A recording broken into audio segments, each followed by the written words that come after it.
Hey everybody, Steven Totillo here with another Behind This Story video. This time I'm going to be talking about a piece I ran on GameFile yesterday about a really interesting kind of upstart gaming company called Delphi Interactive. They're tied to 007 First Light, which is one of the big hit games of the year. They're also tied to a pretty unusual FIFA game that launched on Netflix a few weeks ago. And so I wrote this big piece yesterday. I thought it was going to be all about Delphi when I was sort of in the planning for it. It was tied to this event I was going to where it was going to be a lot about this FIFA game in particular. But as you may have seen, if you saw the story, or you can see if you click on the link and that's attached to this video, you'll see that the CEO of Disney, the former CEO of Disney, Michael Eisner, was at this same Delphi event. In fact, he's a Delphi investor, and so he was on the panel where the Delphi folks were going to be talking, and he's highly quotable and in some ways amusingly derailing to the whole thing that was happening there. And so that's all in the piece. I'll talk a bit about that.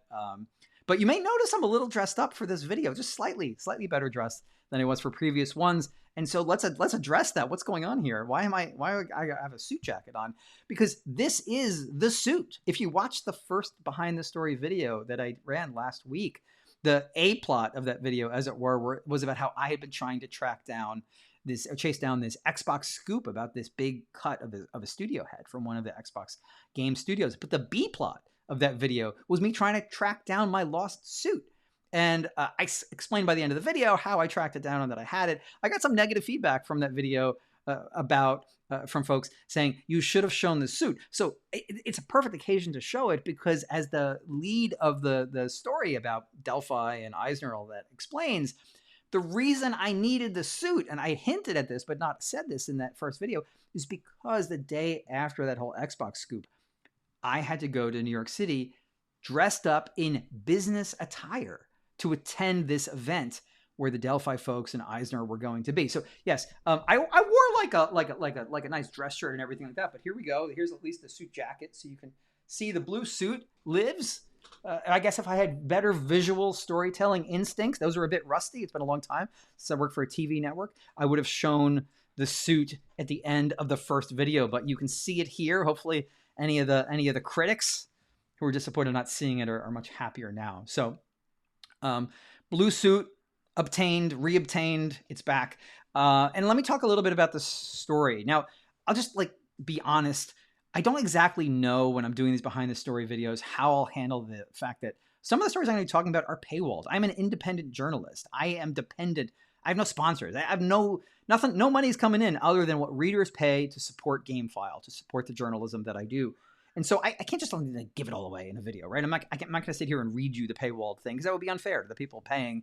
But also, I don't want to make a video that's all full of teases and I can't really tell you, go pay to see the whole thing. So that's why the idea had been behind this story, that I give you some of the stuff that isn't actually in the article, that's about this kind of the setup about how I got there. So I'll provide a little bit of that for this, but also I don't want to be speaking in a really stilted way and avoiding things. So I'll have to figure out the right balance as I do more of these. And I'm certainly hopeful and will be grateful for those of you who find the videos that I'm doing interesting enough to click on the links to the stories, to check out GameFile, even just to browse it without paying for it, and seeing if it's something that interests you. Every story is either fully free or at least part of it is free. Even this story that I'm talking about today, it's over 3,000 words, and it's paywalled, I think, only after the 500th word. There's a lot in there that you'll learn. I kind of just hate having the paywall overall, and I never want people to feel like they're just being sort of preyed upon and I'm exploiting their FOMO, and so I'm going to write you one sentence and then make you click to find out everything else. I kind of want you to walk away knowing what the gist of the story is, even before you've paid. And I'm just hoping you're either curious enough to know the rest of the story, or you are in a position economically, financially, where you can say, hey, I like the journalism this guy is doing, and so I want to make my contribution to kind of helping enable more of the journalism. So, hey, no guilt, no shame, no problem if you're not in that position, or if that's not something you want to do, or if you hate reading and you just want to watch a video version, that's fine. But let's get into it beyond just showing the suit. My God, we're over 4 minutes in. Let's get to some substance or something. So the first thing I wanted to talk about related to all this is and by the way, I'll get to some Kingdom Hearts stuff if that's exciting to keep you hooked. There's the Kingdom Hearts part of the story kind of went viral afterward. And so I'll talk a little bit about me talking to the former CEO of Disney, trying to jog his memory unsuccessfully about Kingdom Hearts. And I'll tell you a little more about how that went. But this event that I went to, which was about Delphi Interactive and had Michael Eisner there. It was at the Paley Center for Media. Here's the front of the brochure. You can see the speakers. This is Casper Degard. He's the CEO of Delphi. This is Michael Eisner, the former CEO of Disney. And this is Moritz Berlentz, who's an investor advisor, and he was the kind of host of the panel asking the other two guys questions. Eisner and Moritz here are both investors in Delphi. So they were definitely like, inclined to all make Delphi sound amazing. Paley Center is for media is a fancy place in Midtown Manhattan. They have exhibits sort of related to media and gaming and TV and movies and what have you. They also have really fancy people who come and talk to them. So on this page of the brochure, take a look at our past media council speakers. Look at this. They had the head of Chase Bank, Jamie Dimon, Condoleezza Rice, former national security advisor in the Bush administration, Ryan Reynolds, the actor in the middle there. What is he? Deadpool. He was Green Lantern before that. They got the former commissioner of the NHL in here. They're hyping upcoming events. Where is this? This is exciting to watch me read stuff. Adam Silver, the NBA commissioner, is coming in December to give a talk. In November, the CEO of Riot Games, maybe I should go to that one, will be there. In fact, I'd never been to a Paley event before, but a couple of years ago, I certainly benefited from one, as did GameFile readers, because Microsoft PR had reached out to me. This was fall of 2024, and they said, Phil Spencer is coming to the city for a Paley Center event. I don't know what that was, but I'm like, okay. And you want to have lunch with Phil Spencer? I'm like, I'd known him and talked to him for decades at that point. And I'm like, yeah, can there be an interview? Can we do on the record interview for this? And we negotiated that 15 minutes of the lunch would be an on the record interview. That manifested as a couple of pieces that I wrote for GameFile readers in late 2024, mostly him talking about their gaming lineup and some of their strategy of what they were doing with the games and platforms at the time. So I didn't even think that was something I could go to actually hear what he had to say. And so I've been curious about Delphi Interactive for a while. I hadn't noticed, but in 2020, when IO Interactive announced that they were making a James Bond game, which would be the first light game that came out this year, in the fine print, you can see that Delphi is one of the companies that's announced to be involved. And if I'd read that name at the time, I think I just assumed, that must be some rights holder somewhere. I don't know who they are. And then the Delphi name came back up, and I began to sort of think and wonder more about what their deal was this year, when they announced that they were developing a new FIFA game that was going to then be exclusive to Netflix. And so there's this FIFA game, FIFA World Cup, which if you are a Netflix subscriber and you're on your TV, you'll see like a panel for it. You can go over to it, and suddenly you're playing this streamed, sort of simplified soccer/football game, and you can use your phone as a controller. And so they made this game. So they're involved in these like super big brands in FIFA and James Bond. And so the point of this Paley Center talk, I think it was called the Sports in the Gaming Era, was to talk about the FIFA project specifically and kind of where sports gaming could be going. This was all done basically as in the kind of context of the World Cup itself, where we were there. It was Thursday going into the World Cup finals. The World Cup finals were on Sunday, right across the river back in New Jersey, where I'm based, at East Rutherford in the MetLife Stadium, known as New York, New Jersey Stadium. And so there we were on Thursday at the Paley Center, and the sort of city has World Cup fever, and the finals were going to be nearby on Sunday. And in fact, some of the people that were there were then going to the World Cup finals. They were like in town for that. And so they were talking basically about this idea of kind of a simplified and more approachable sports game, and how Delphi had pitched FIFA on that. It found a mobile development studio to work on it, and said to Netflix, hey, you're into streaming games these days. Do you want to do this? So to be clear, by the way, because some people I think now think of Netflix gaming as it's all these free games that are on mobile, because that's kind of the first thing they did. No, this is streamed from you're playing it on your TV. And so they were there to talk about that project, but it really became much more of a story of who Delphi is. And then it was constantly and very entertainingly derailed by Eisner, who had his own thoughts about what Delphi is doing, and was kind of summoning, calling upon a lot of his own history and entertainment and talking a lot about that. So the deal with Delphi, and the reason that I think that you should be sort of mindful of them if you care about gaming and are interested in what's happening in the future, is that they've now had two pretty successful things. I mean, I think the 007 thing is indisputably successful. They say the FIFA game is outperforming Netflix's expectations. 007, definitely a bona fide hit.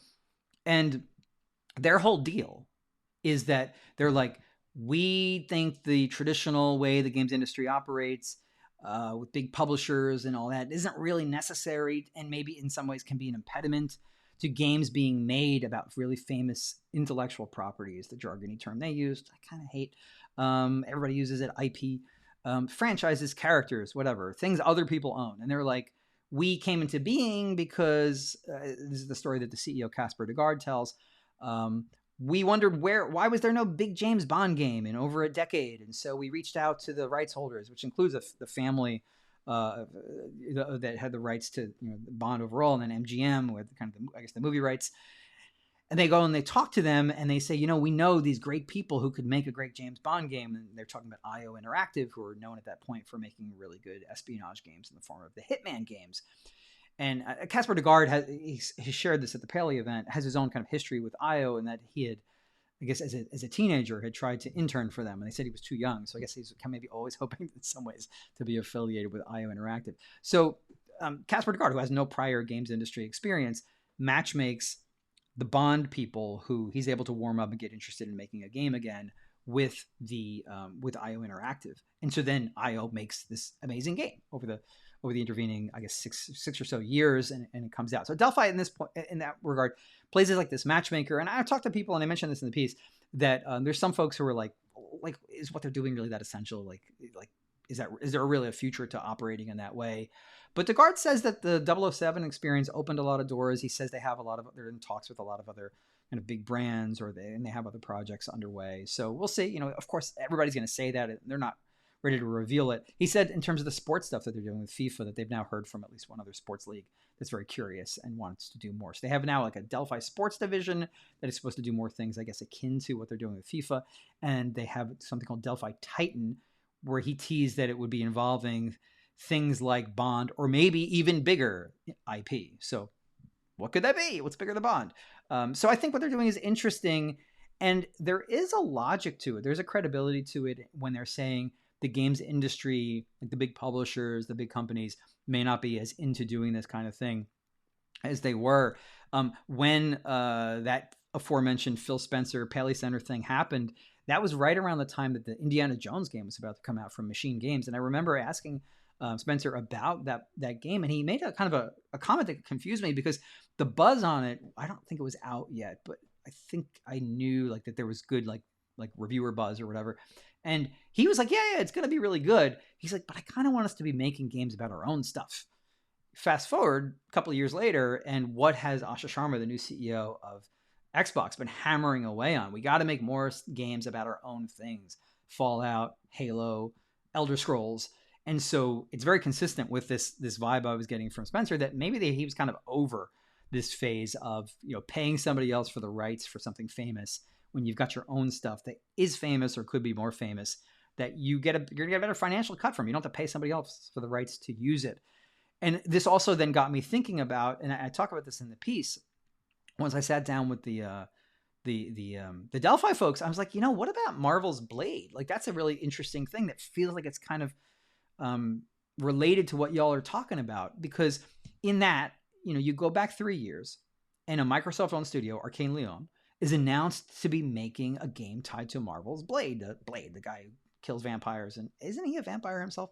And they're going to make a game out of this. And I think at the time people are like, that's awesome, because Arcane Leon makes really cool games like Dishonored and Prey, and maybe they don't sell as well as everybody wants. So pair them with this cool vampire hunting superhero Marvel guy or anti-hero Marvel guy. And that's going to work, right? That'll be commercially, critically a hit, surely. And a few years later, when Microsoft just earlier this month announces that they're going to be doing cuts, they're divesting of studios, they say that they're going to be in consultation talks with Arcane Leon. They're a French studio, so it's a little different. They had to go through this phase first, but it's going to lead to some sort of divestiture. They're either going to shut the studio down, or they're going to sell them back to their management or to some new buyer. And then the fate of the game itself, I think, will probably lie in the hands of whatever that new arrangement is. Plus, it's a big plus, whatever Marvel, and their parent company Disney want to have happen writing that game. I mean, are they going to put money in to get the game finished? So we don't know right now what's going to happen, but I was thinking about what Delphi was saying. These companies maybe are not as interested in supporting and building up games around things they don't own. These companies being the traditional game companies. And here you have this example of Microsoft saying just earlier this month, like tacitly saying, we don't.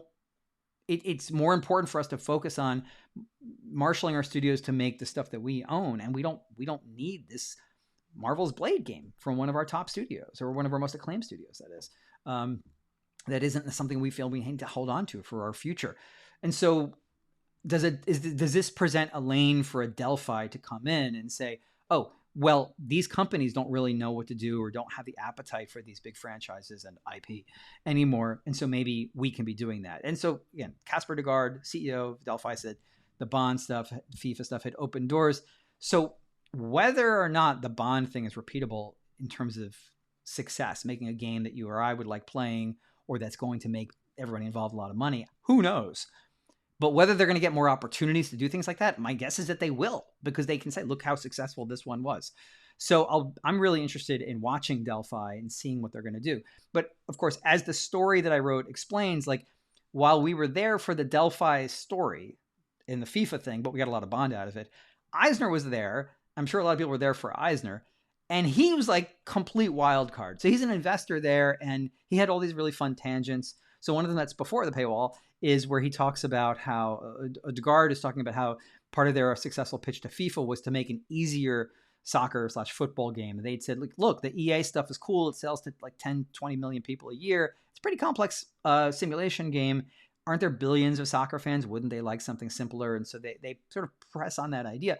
And Eisner's like, oh, I like that. That reminds me of Walt Disney World and the golf courses that we had there, where we intentionally made them a bit easy because we knew that there would be, and it was like a bit of stereotyping here, but he's like, the dads that would come down with the families to go to Disney World wouldn't be interested in going to see It's a Small World. And so they'd go to the golf course, and we want them to feel like they won, that they accomplished something successful. So, and so like, he's like, fewer sand traps. And so, he was able to kind of pull in these experiences. So at times, like, he was having these kind of fun diversions to a career that he's able to reference, where like he was head of ABC, like he was greenlighting Laverne and Shirley in the 70s or whatever that was. He was the head of Paramount when Raiders of the Lost Ark came out. So he's talking about like, I didn't like doing sequels back in the day, but I did okay one for Raiders. It's like, well, that's quite a thing to be able to say that you did. And then he was in charge of Disney for 20 years. And so you have the Delphi guys, particularly Casper Degaard, talking all about how, like, we're trying to gain gamers' attention, where gamers are sort of just playing these few games, and we can break through by taking this really popular stuff from outside of gaming, these franchises and characters, and we can make games out of them, and that's the way to get their attention.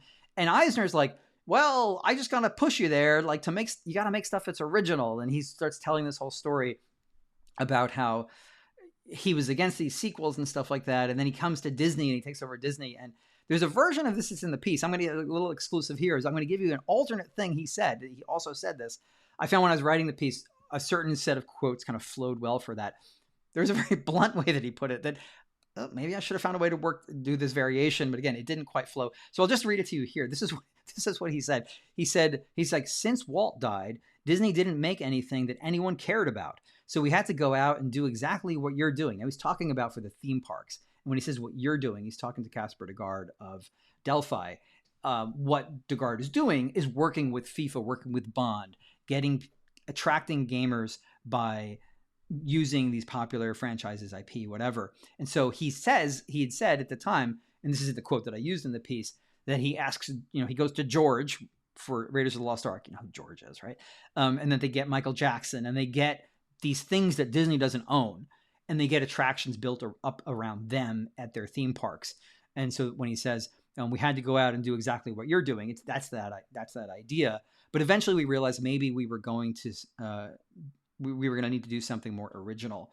And that segues into him talking about Beauty and the Beast, Lion King, Little Mermaid, this kind of creative renaissance that Disney has. And then, he's like, we were then able to make attractions about those things in Disney World and draw people in. So he's like, Delphi's there to talk about how they're like, they've like sort of unlocked the secret new formula, the magic new formula for making licensed games.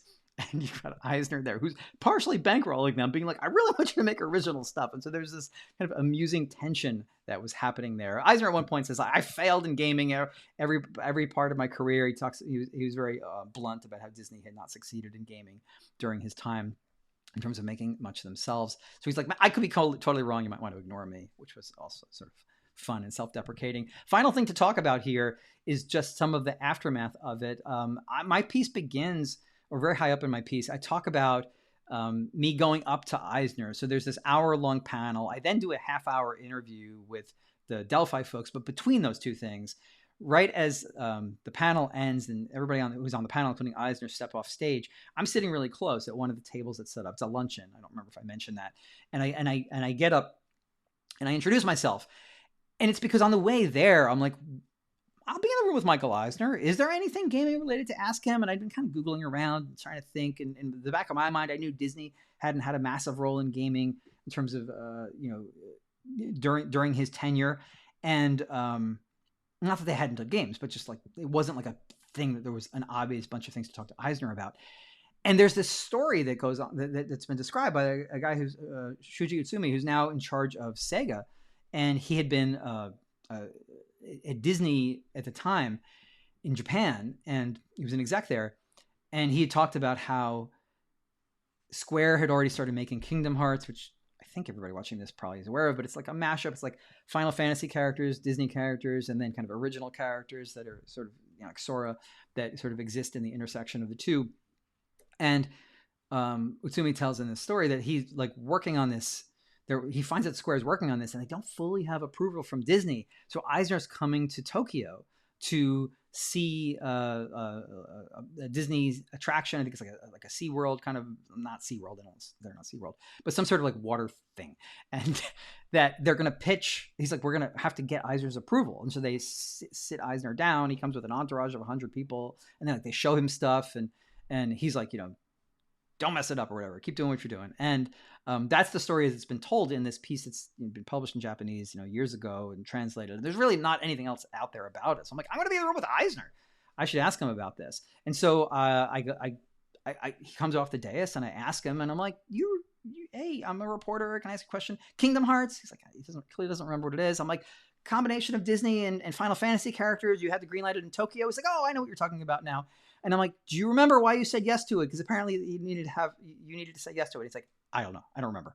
I don't remember. And then I try to I'm like, oh, well, it became a huge thing. And so it's great that you did that. And people are really excited for the next one and all that. After the fact, I was like, I should have had like a visual to show, because maybe if he saw like Sora and the Keyblade, he would have been like, oh, I remember that. I thought that was cool. But I didn't do that. So this, of all things, is the thing that people picked up out of the piece. I mean, I shouldn't say of all things. Like, I knew people would be they would enjoy the Kingdom Hearts aspect of things. I don't think it's weird that he doesn't remember. He's in his 80s. He was the head of Disney. I think some people have been like, that's strange that he can't remember. Other people are like, well, not surprising given all the other stuff this dude did. So, I always kind of sort of think about, like, when I'm publishing my pieces, what are people going to pick up on? What will make the rounds? And I had a feeling people would be into the Kingdom Hearts thing, but I think it even blew up more than I expected to, because in my mind, it was not satisfying. Like, I didn't put it after the paywall because there was no payoff. Like, I wasn't going to tease readers like, oh, well, wait till you find out what he had to say about Kingdom Hearts. And then you pay, and then it's like, hey, he didn't remember. Like, that would be just obnoxious to me. So it's all there ahead of the paywall. And, that was my thinking in terms of not like screwing around with readers and manipulating folks. Also because I was like, it's just like, it's a cute little anecdote, I think, or like a fun anecdote, where there's like no fault. I'm not blaming him for not remembering it. But seeing that sort of picked up, and then seeing that kind of manifest as headlines, like former CEO of Disney does not remember greenlighting Kingdom Hearts. I'm like, I don't know, that might have a little more bite to it than how I intend people to react to it. Nevertheless, the work spreading around ultimately, hopefully, is appreciated and good, and leads people back to GameFile where they can read a whole lot more. So that's this video. I apologize for it being a bit longer than I thought it would be. People have been like, you got to tighten these up. So we'll see. I'm going to be on vacation a bit, so this will be the last video for maybe a week or so. But I'd love to know what folks think. Not just about my wardrobe, but also just kind of this approach of talking about stories, especially if they are partially behind a paywall. I don't want to leave y'all feeling like too unsatisfied, but also can't give it all away. You can click the links and you can check it out. Thank you for watching. Thank you for everybody's feedback. Constructive, supportive, critical. It's all very much appreciated. Until next time, take care.